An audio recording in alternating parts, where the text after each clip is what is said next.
One day, I came home and found that my husband had disappeared and left without a trace. A few days later, I found out that him and my sister had eloped. That was 12 years ago. He recently contacted me on the phone, stating, "I'm coming to my home with my wife, and you are in my way. Get out of my parents' house." He was annoyed that I was living at his parents' house. It's been 12 years since they eloped, and I guess he intends to take my sister as his wife now that things have cooled down. But they don't know. They don't know how drastically the family, including myself, have changed since then. My name is Melanie Miller, and I am 27 years old. I studied and majored in web design and started to work in a web production company. That's where I met my husband, Shane. Shane works in the sales department for the company and is friendly by nature. His charm swept me in, and we got married shortly after a year of dating. Once I was a part of the family, we decided to live together in his parents' home. By then, I quit my job at the web production company and started work as a freelance web designer. I decided to work from home so that I could keep up with my household and support my husband's lifestyle. At first, I had some trouble finding work, so my income wasn't stable. Now, however, I have no trouble finding work and maintaining a stable income. I could work at my own pace and put my family first.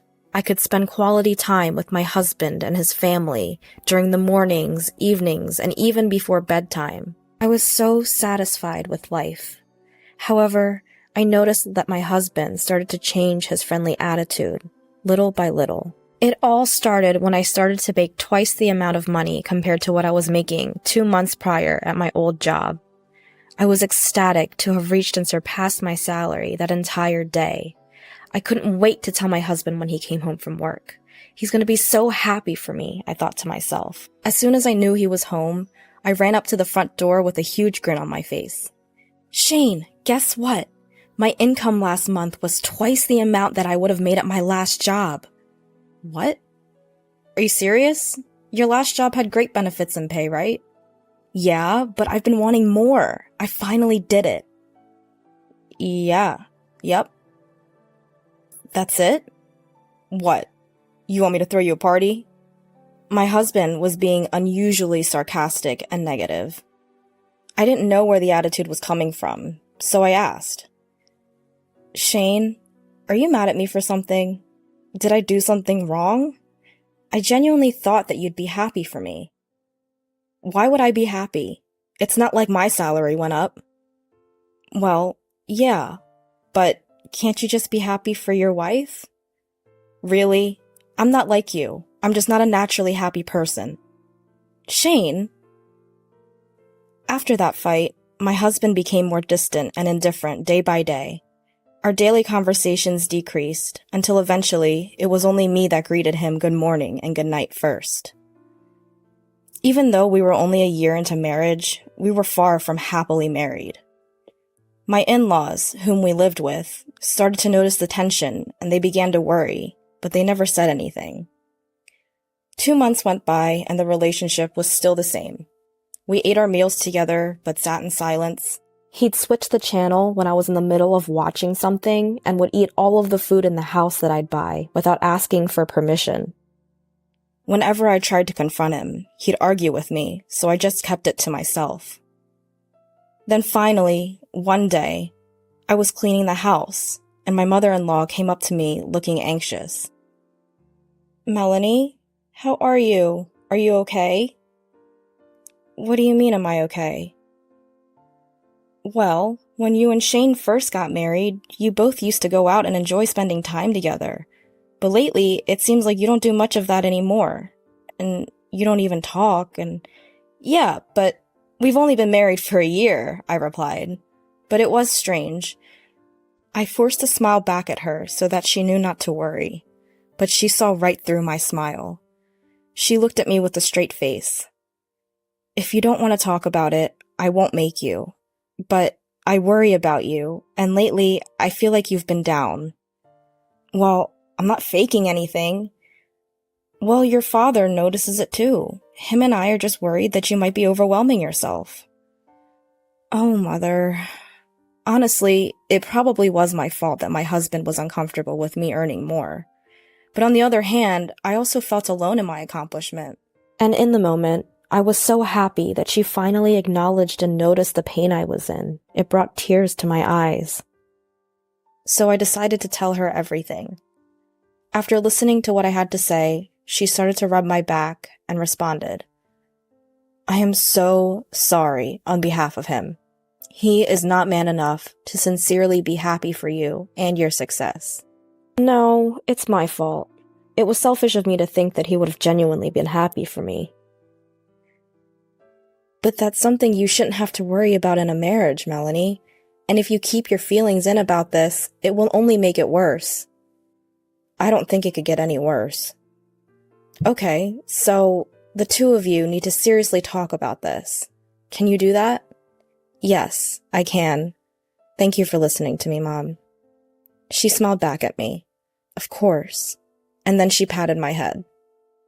My in-laws love me as if I were their own daughter. They saved me. With her advice in mind, I decided to have a proper conversation with my husband. That night, I stayed up waiting for my husband to come home. However, there was no sign of his return no matter how many hours went by. Normally, he'd be home by 10 at the latest, but it was already past 11 that night. "What's taking you so long?" I texted him, but he didn't reply. Maybe something's wrong. I attempted to call him, but the phone would only ring and he didn't pick up, so I kept anxiously waiting. About midnight, he finally came home. "Welcome home," I said, but he sighed loudly and looked at me annoyed. "What are you doing? Why are you up this late?" "Well, I wanted to have a serious conversation with you today." "About what?" he answered annoyingly. "This all started between us because of my new salary, right? I mean, I probably should have kept that to myself. I'm sure it hurt your ego." As soon as I said that, a chill ran through me. There he was, in front of me, with a cold look on his face. I was frozen in fear. He replied hatefully, "There's nothing to talk about, and it's pathetic that you're waiting up for me to come home." "I'm trying to have a better relationship with you, Shane." "That's the problem, clearly. I made a mistake in finding the right partner." "No. I'm tired from working overtime. You don't get to talk because all you do is sit around at home all day." My husband stormed past me and went upstairs to the room. I couldn't get myself to move until I was sure he was fully upstairs. Why was he even talking to me like that? I just want to live a normal, married life. My mother-in-law had given me the push that I needed, but nothing had been resolved. Regardless, I don't want to push another conversation with him after that attitude. I felt like he completely invalidated me as a person, so my heart grew bitter. 2 more months went by, and we didn't talk. The days were long, and they passed by in a daze. That was when I came home one day and found that my husband was gone. I looked in his room and had a weird feeling. I thought, what? Shane's room is never clean. Shane is not a clean and tidy person, to say the least, but his room was surprisingly clean. The clothes in his closet and his suitcase were gone. I finally realized that he moved out of the house. I rushed to call my in-laws, but their phone was either turned off or disconnected. My sister Mimi then called me while I was still panicking. "Hi, sis. Long time no see." "Mimi, I can't talk right now." "Your husband isn't there, is he?" "What? How did you know that?" How did she know that? Something's not right here, and she proceeded to tell me the truth. "I'm with your husband right now." "What? What do you mean?" "Well, I was just at the bar, and I saw him there, coincidentally. We had a drink, and then he said you guys weren't really getting along." "Mimi, no! You can't be." "I am dating him, and we're going away to get married, so don't try and stop me." "Going away? Don't be silly. Bring Shane back home now." I'm sorry, I can't. I've actually had these feelings for a while now. Plus, he's tall and handsome. I'll take him. Then, the phone went silent. I tried to call her back so many times, but she never answered. Instead, she sent me pictures. There were dozens of photos of them together, going on dates, smiling. Either way, it was not something I enjoyed looking at. A few days later, I received his signed and completed divorce papers. I called his job, but they told me he'd already resigned. I knew that I didn't deserve to go through this alone. I told my parents and in-laws about the situation and asked for their support. So, apparently, Shane and Mimi are together now. He quit the company on his own, and now he's making me sign the divorce papers. Everyone was speechless.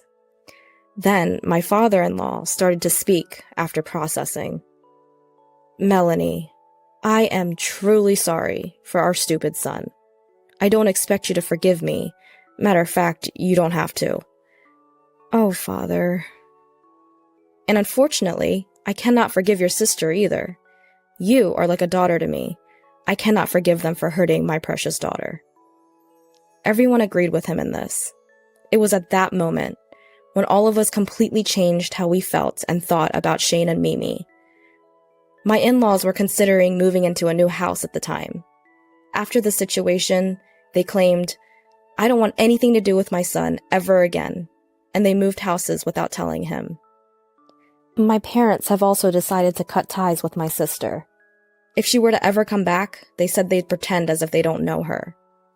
Someone whose moral compass is so far gone that they'd take their sister's husband is no daughter of ours. That was their reasoning. So then, I decided to take this opportunity to go back home to my parents. I demanded alimony for them in exchange for going through with the divorce. Which he responded, you get the alimony when I get my divorce. But I eventually received several million yen in alimony with a message that followed, divorce me. As soon as the divorce was finalized, I cut all ties with Shane and Mimi. It's been 12 years since the divorce, and a lot has happened since then. My in-laws tore down the house we all lived in and even sold the land. I have become more well-known as a web designer, and my salary is much higher than it used to be. Because of this, I'm able to travel regularly with my parents and live a fulfilling life. Today, while I was working, I received a call. I picked up without looking at the caller ID, assuming it was a client.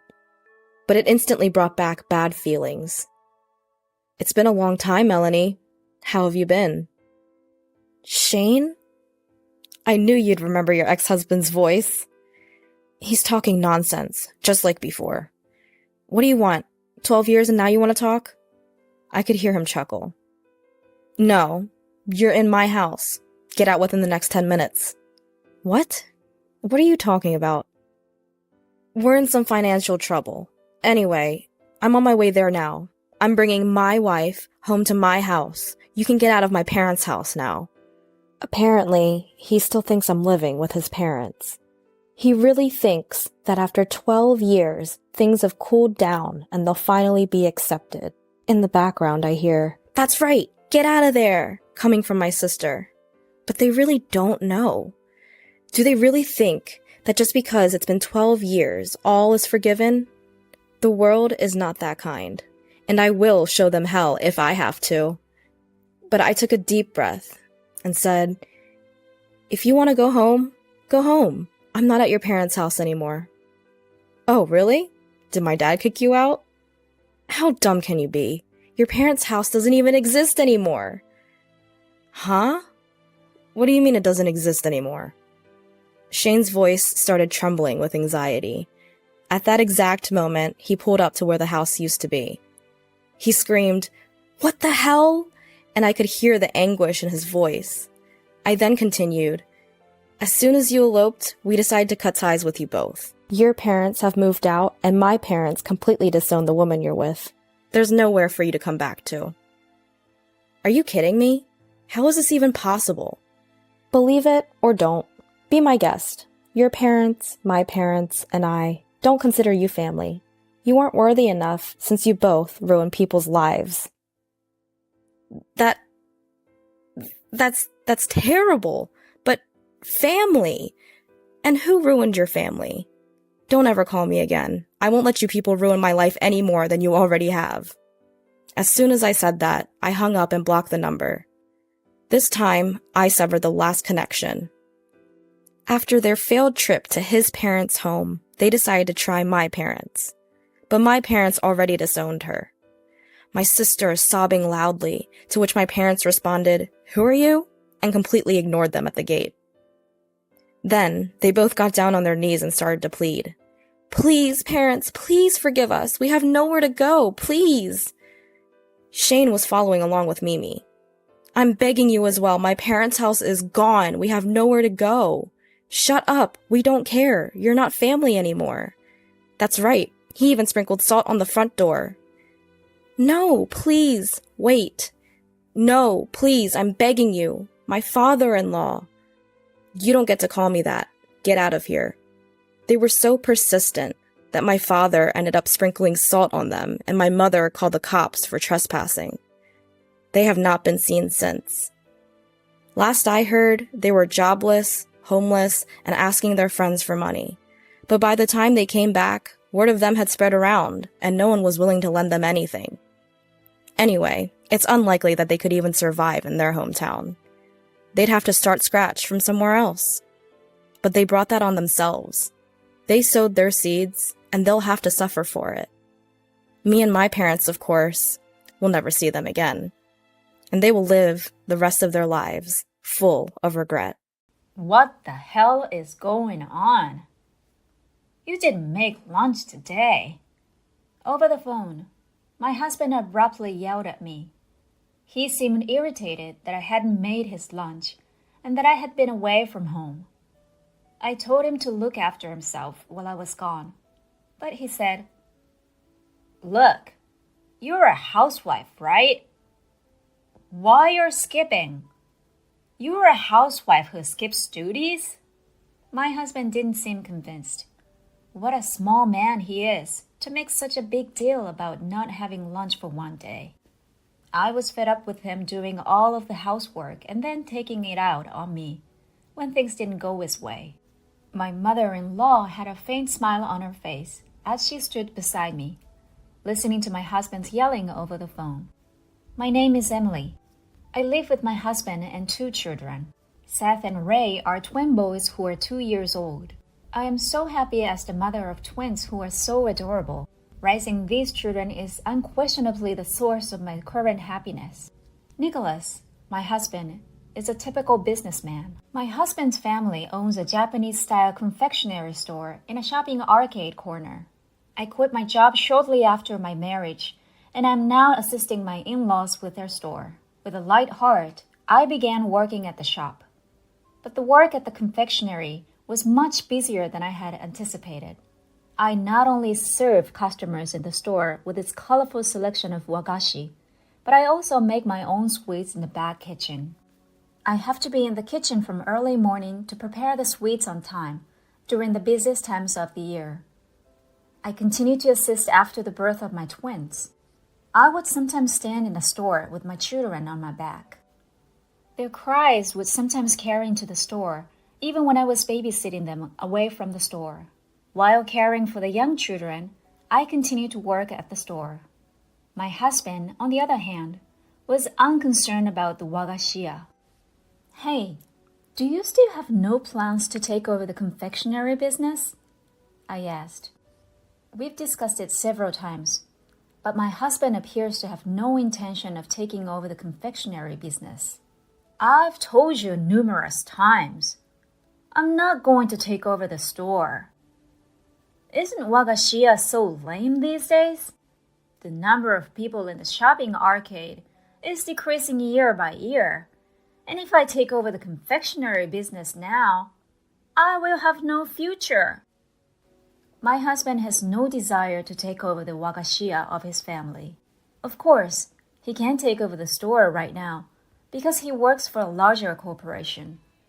But I like my in-law's store and don't want to see it go away. "Are you going to the pachinko again today, Nicholas?" "Sure. Of course I am. Is it harmful?" What I do on my day off is entirely up to me. On holidays, my husband always goes out to play pachinko. He even gets in line to play pachinko as soon as it opens. Despite this, he ignores the housework. I did all of the cooking, cleaning, and laundry, as well as the housework. Moreover, the most important aspect of child rearing was completely left to me. My husband spent the time at his own pace while I was busy with housework, childcare, and the confectionery shop. My in-laws are getting older, and my workload at the confectionery shop is increasing.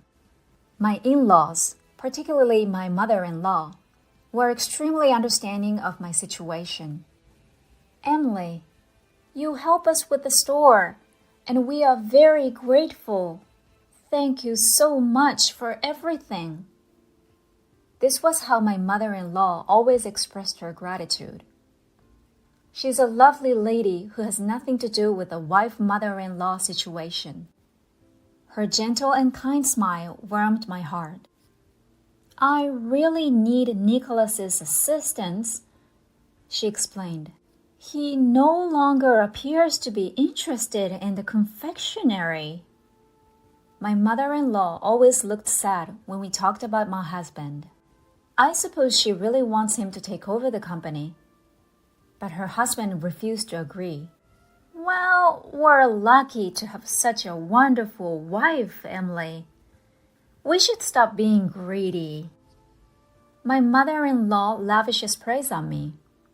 She also values my assistance at the store while raising my children. When I'm at the store, she babysits the kids with my father-in-law, which is a big help. And my mother-in-law has become my go-to person with whom I can talk about anything. Of course, she listens to my complaints of my husband. Ironically, the more distance I feel from my husband, the stronger my bond with my mother-in-law grows. The presence of my in-laws was very reassuring to me right now. With such a life, the days fly by in a blur. Raising 2 children means that each day flies by with no time to think about anything else. It's almost the end of the year, and the Wagashiya is getting busy. It coincides with the end-of-year gift-giving season, and we are in transition. After consulting with my in-laws, I decided to stay at home this year and focus on wagashi preparation. I informed my husband of this. What? Are you taking the kids and staying at my parents' house?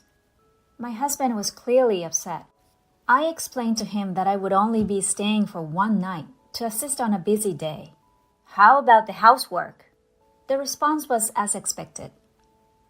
It is a more serious problem for my husband, who does not do any housework at all. If I do not do housework for even one day, he gets upset, even if it's the busy season for the confectionery. This time, I'll only be away for one night. So can't you be cooperative during that time? It's only a single day, so everything should be fine, right? If you get hungry, you prepare some meals. There will be no laundry to do if it is only for one day. I told my husband that there was nothing to be concerned about, but he continued to complain. You know what? You're still a housewife, aren't you? I tell you this again. I'm the family's breadwinner. Who do you believe is in charge of feeding our 2 children? My husband began to grumble. I didn't want to talk to him any longer. I didn't say anything else, and I took the kids to my in-laws' house without my husband's permission. I had a lot of work waiting for me when I arrived at my parents' house. It was the end of the year, and business was brisk at the Wagashiya. Orders for year-end gifts were pouring in faster than usual, and my decision to stay and assist was not wrong. The creation of gift items begins with the assembly of empty boxes. This is a surprisingly difficult job, especially at the end of the year when hundreds of boxes must be made for year-end gifts. My in-laws and I divided up the box-making duties. After the first day at my in-laws' house, I was exhausted, but the next day I had to work hard from early in the morning to make wagashi. To prepare for the next day, I decided to go to bed early. And by the time dawn arrived, I had already started working. While the kids were still sleeping, my in-laws and I stayed in the kitchen and worked quietly on the wagashi. The sun had risen before I knew it, and the morning of December had arrived. With the fresh air and morning sun, we decided to take a break and eat breakfast. The kids were already awake and ready for breakfast. I hurriedly prepared breakfast for them and served it at the table, and they came running up to me smiling. My in-laws, sons, and I were all seated around the table. My phone rang right then and there. It was my husband who called. "What the heck is going on? You didn't make lunch today." My husband yelled at me as soon as I picked up the phone. He seemed irritated that there was no lunchbox, which was supposed to be available at all times. I told him to make his own lunch while I was gone, but had he forgotten? "What do you mean, avoiding housework?" When I told my husband that he should prepare the food himself, he seemed unconvinced. He accuses me of laziness. What a prick he is to make such a big deal about not having lunch only for one day. He leaves everything up to me, and when things don't go his way, he transforms into this. I was shocked, and my in-laws appeared to be as well, because they could clearly hear my husband yelling over the phone. Finally, my husband rambled on about what he wanted to say before abruptly hanging up the phone. Even though breakfast has just been served, the living room of my in-laws' house was quiet for a while. My husband lost his cool in an unreasonable way, so it was as expected. The kids seemed to sense the atmosphere and refused to eat their breakfast. My mother-in-law cheerfully said itadakimasu and urged my sons to eat their breakfast as well, as if to draw out the atmosphere. She then turned to face me and said, "Why don't you divorce my son, Emily?" My movement comes to a halt as I reach for my tea. I never expected my mother-in-law to say something like that to me. My father-in-law was eating his breakfast quietly, with an indescribable expression on his face. I believe I was a little out of line, but now that you've been told something like that, I believe you've come to your senses. As she spoke to me, my mother-in-law smiled. It seems that when a person is truly disgusted, there is no choice but to laugh. I feel terrible for you as a mother. You are no longer required to be merciful to my son. Allow your emotions to guide you. My mother-in-law had probably figured out how I felt about him by now. My mother-in-law was on my side. My mother-in-law is always supportive and encouraging. My father-in-law never speaks, but he nods in agreement to my mother-in-law's words. The presence of my in-laws was reassuring to me, and it was on this day that I returned home. I waited for my husband's return with my mind made up. My husband returned home later in the evening. He had a tense expression on his face, as if he was still upset that I hadn't prepared his lunch. I asked him to take a seat because I needed to speak with him. I motioned for him to take a seat. "What do you want to talk about?" He cocked his brow and looked at me. I told him to sit down again, ignoring his mood. I held out the divorce papers when he sat down grimly. "I'm going to divorce you." The words divorce slipped out of my mouth. My husband's grumpy expression abruptly changed to one of surprise. "Why did you say divorce so abruptly? Are you kidding me? The kids are still so young." My husband was in a panic, not understanding why I was seeking a divorce. He's adamant that he does not want a divorce. In addition, There is no reason for me to divorce in the first place. So he tried to avoid the discussion by claiming it was invalid. There's a reason. I stopped him from fleeing. Then I pulled a few photos from an envelope on the table. There was a photo of my husband walking with a woman holding hands. Didn't you say you go to pachinko on your days off? What exactly is this? You appear to be having a good time. When he saw the photo, my husband's face turned pale. I pressed him to tell me what was going on. No, listen to me. He was making up some nonsense excuse about how she was just an acquaintance. She's a junior employee at your company, isn't she? My husband's movement ceased when I mentioned the identity of the woman in the photograph. My husband had an affair with a younger woman who worked at the same company as him. I had been suspicious of his behavior and had discussed it with my mother-in-law for some time. My mother-in-law suggested I hire a detective to investigate an affair. The findings of the subsequent investigation astounded me. My husband had entered a pachinko parlor with a woman and then gone directly to her room. I have more photos. You two are very close, so the investigator could take many photos. Would you like to see more? When confronted with undeniable evidence, the husband finally confessed. He readily admitted that he was a pachinko fan, that he had a romantic relationship with this woman, and that he had been visiting her room during the day. I'm sorry, Emily. I was just experimenting with fire. I'm sorry for my kids. I'm leaving this girl right now, so please don't divorce me. My husband, who was no longer at my mercy, apologized emphatically. However, I will never forgive him. I'm dead set on getting a divorce. I'm not joking.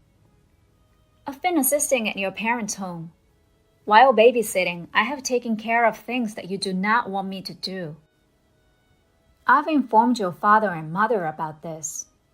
My in-laws, I told my husband, were on my side, not his. They have both stated that they will assist me in any way they can. We work together, so there was plenty of time to talk. They explained. They were both furious at you.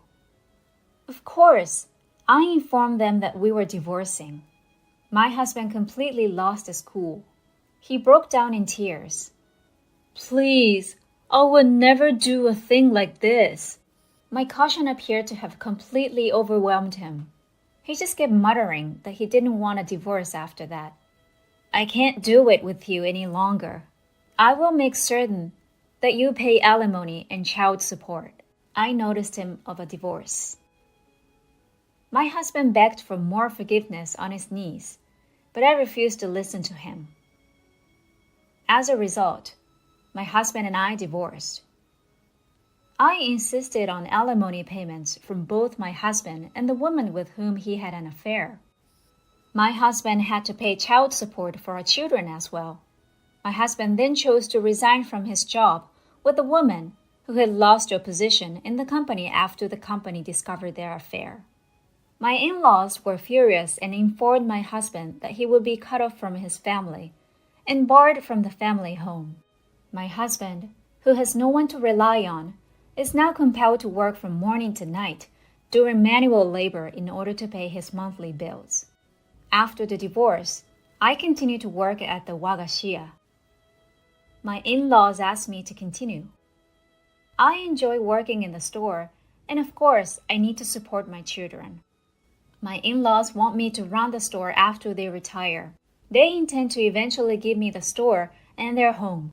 Naturally, I intend to take over. In the future, I will be the confectionery's proprietress. I will continue to work hard at my job and raise my children while looking ahead.